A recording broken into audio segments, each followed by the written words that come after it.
क्या बता रहा था, क्रोमियम, एल्युमिनियम और आयरन में नाइट्रिक एसिड का क्या प्रभाव पड़ता है। मैंने एक शब्द यहाँ लिखा है, ध्यान देना, इस शब्द का मतलब है पासिव नेचर लिख दिया है। पासिव नेचर मतलब यहाँ निष्क्रिय प्रकृति, मतलब क्रोमियम, एल्युमिनियम और आयरन की नाइट्रिक एसिड के प्रति एक प्रकृति होती है जो निष्क्रिय होती है। आप कहेंगे सर अभी कल तो हमको आपने आयरन की रिएक्शन बताई थी, बिल्कुल सही है, लेकिन मैं अभी उसकी कोई ना कोई कंडीशन जरूर बताऊंगा, क्योंकि आपने पढ़ा था नाइट्रिक एसिड, बहुत सारी भ्रांतियां हैं। नाइट्रिक एसिड में अलग अलग कंडीशन पर अलग अलग प्रोडक्ट बनते हैं। यहां पर हम ये देखते हैं कि जब कभी कॉन्सेंट्रेटेड नाइट्रिक एसिड, कौन सा nitric acid, concentrated nitric acid, concentrated nitric acid यदि हम लाते हैं, किसके पास लाते हैं, क्रोमियम के पास और किसके पास, एल्युमिनियम के पास, तो ये क्या करता है, मान लेते हैं कि यह एक क्रोमियम की अथवा एल्युमिनियम की कोई एक कह सकते हैं उसका एक टुकड़ा है, एल्युमिनियम की कोई सीट है, कुछ भी है, तो यह मैं कह सकता हूं एल्युमिनियम अथवा क्रोमियम का एक छोटा सा टुकड़ा है। मैं इसके ऊपर कंसंट्रेटेड नाइट्रिक एसिड ऐड करता हूं।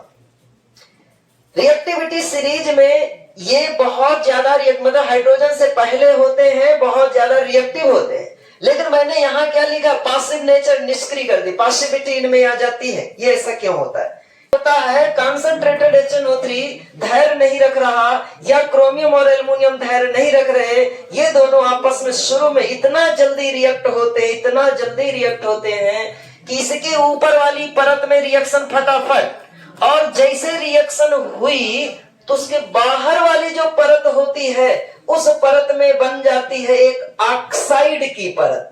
यदि एल्युमिनियम होगा तो उसकी परत बन जाएगी, ऊपर वाली परत कौन सी होगी, एल्युमिनियम ऑक्साइड, और यदि क्रोमियम होगा तो नाइट्रिक एसिड डालने पर उसके ऊपर जो परत होगी क्रोमियम के ऑक्साइड की परत बन जाएगी, या कभी कभी हाइड्रोक्साइड लिख दिया जाता है, क्रोमियम हाइड्रोक्साइड या एल्युमिनियम हाइड्रोक्साइड, उससे कोई दिक्कत नहीं। तो सिस्टम ये आएगा, मान लिया ये एल्युमिनियम है और इस एल्युमिनियम के चारों तरफ मैंने नाइट्रिक एसिड डाला, तो इसके चारों तरफ एक परत बन जाती है। वो कौन सी परत बनी, ऑक्साइड की परत बन जाती है, और वो ऑक्साइड की परत एक रक्षी परत होती है। जब इसके ऊपर ऑक्साइड की लेयर बन जाएगी तो इसका मतलब दोबारा HNO3 अटैक करेगा, तो किसके ऊपर अटैक करेगा, एल्युमिनियम ऑक्साइड के ऊपर अटैक करेगा कि एल्युमिनियम के ऊपर, ऑक्साइड के ऊपर। तो ऑक्साइड की परत जो होती है एल्युमिनियम को नाइट्रिक एसिड के संपर्क में आने से रक्षा करती है, इसलिए इस परत का नाम होता है, जो ऊपर की परत बन जाती है उस परत का नाम होता है प्रोटेक्टिव, क्या कहते हैं बेटा, प्रोटेक्टिव परत यानी लेयर, रक्षी परत, रक्षी परत। तो अब आप ये कह सकते हैं कि एल्युमिनियम रिएक्शन नहीं कर पा रहा, किससे नहीं कर पा रहा, कंसंट्रेटेड नाइट्रिक एसिड से, मतलब एल्युमिनियम का नेचर कैसा हो गया, पासिव नेचर, निष्क्रिय नेचर हो गया। यही बात क्रोमियम में है, क्रोमियम का नेचर कैसा हो गया, पासिव हो गया, मतलब निष्क्रिय नेचर हो। ये बात होती कैसे, बताइए कैसे बना ये, हमने भी बताया ना कि मेटल है, मेटल के ऊपर हमने क्या किया, कंसंट्रेटेड नाइट्रिक एसिड को ऐड किया, उसके ऊपर वाली जो परत होती है उस परत में क्या बन जाता है, कंसंट्रेटेड नाइट्रिक एसिड की शुरू में थोड़ी सी रिएक्शन होगी कुछ सेकंड के लिए, और वहां पर एक परत बन जाएगी, उस परत का नाम क्या होगा, ऑक्साइड की परत। एल्युमिनियम होगा तो एल्युमिनियम ऑक्साइड परत, और यदि क्रोमियम होगा तो क्रोमियम ऑक्साइड की परत बनी। तो इनकी परत बन जाने के कारण अब जब नाइट्रिक एसिड वहां पर दौड़ रहा होगा, नाइट्रिक एसिड के मॉलिक्यूल यदि आ रहे होंगे तो किस पर अटैक करेंगे, ऑक्साइड पर अटैक करेंगे, लेकिन उसके अंदर मेटल है, मेटल पर अटैक नहीं कर पाए। तो मेटल पर अटैक होने से रक्षा किसने कर दिया, उनके ऊपर बनी हुई परत कौन सी, ऑक्साइड की परत में। इस प्रकार से क्रोमियम और एल्युमिनियम क्या हो जाता है, पासिव हो जाता है, निष्क्रिय हो जाता है। एक्टिव वॉइस पासिव वॉइस पढ़ा है ना, बस उसी तरह पासिव हो जाता है। अब बात आती है आयरन की।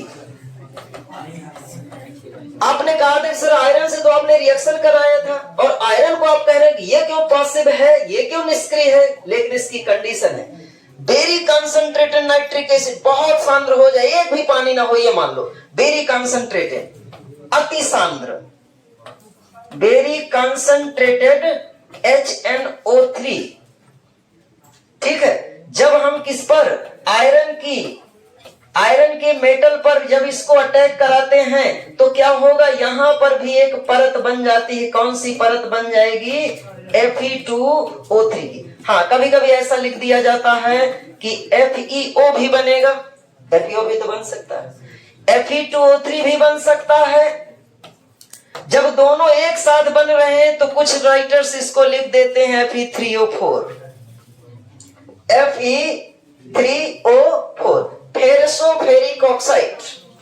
अब देखो, हाँ? अच्छा, मिस प्रिंटिंग हो गई है, Fe3O4 हो गया। अब देखो इतना हमने रख दिया। मैं दोनों की कंडीशन क्या बता रहा हूं कि क्रोमियम और एल्युमिनियम कंसंट्रेटेड नाइट्रिक एसिड पर क्या होते हैं, पासिव हो जाते हैं। क्यों हो जाते हैं, क्योंकि उनके ऊपर ऑक्साइड की एक लेयर बन जाती है। अच्छा, हम नाइट्रिक एसिड को ना भी डालें तो उसके पहले से ही उनके ऊपर ऑक्साइड की लेयर बनी होती है। क्यों बनी होती है, क्योंकि वातावरण का ऑक्सीजन जो होता है और ये रिएक्टिव होते हैं, जैसे एल्युमिनियम है, ऑक्सीजन को लेकर Al2O3 बना लिया, तो यदि उनके ऊपर ऑक्साइड की लेयर बन जाती है तो कौन सा नेचर रखेंगे, पासिव नेचर रखें। ऐसा भी हो सकता है, ठीक है, दोनों कंडीशन होती हैं। तो लिखिए कंसंट्रेटेड HNO3 पर क्रोमियम व, यही लाइन लिखना लास्ट वाली, क्रोमियम व एल्युमिनियम की सतह पर रक्षी परत, किसकी रक्षी परत बनती है, ऑक्साइड की रक्षी परत, लिखते जाओ भाई, प्रोटेक्टिव लेयर बन जाती है, जिससे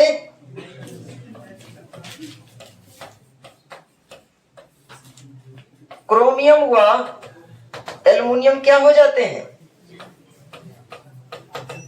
पासिव या निष्क्रिय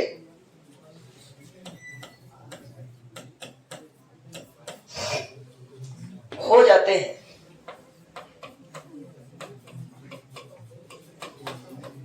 ठीक, बताइए आयरन कब पासिव होते, बताइए।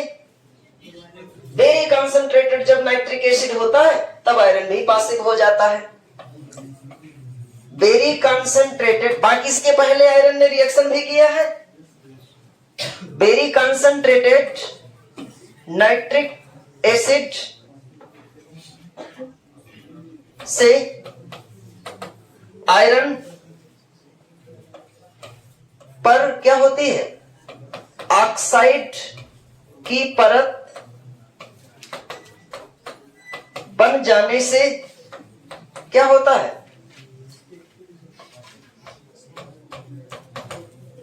पासिव हो जाता है। पासिव मतलब निष्क्रिय। नोट कर लो जल्दी से।